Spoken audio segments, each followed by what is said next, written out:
ভয়ের পরিবেশ তৈরি করা হয়েছে।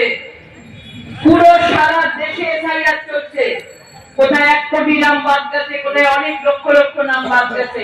কোন জায়গায় এই গন্ডগোল হয়নি, কারণ এসআইআর এর মাধ্যমে আমাদের এই বাংলায় যারা রয়েছে, বাইরে থেকে যারা হিন্দুরা রয়েছে, তাদেরকে তাড়ানো হয়নি।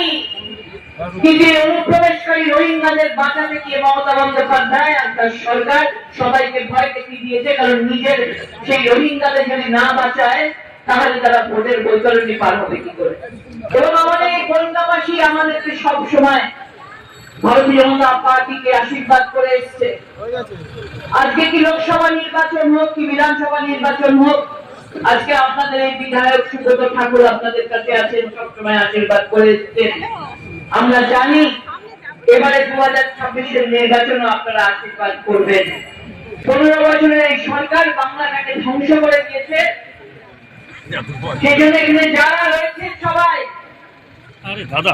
লড়াই করবেন তো, লড়াই হবে তো। সারা বাংলা জুড়ে আজকে আমাদের নখানা পরিবর্তন যাত্রা দেখি।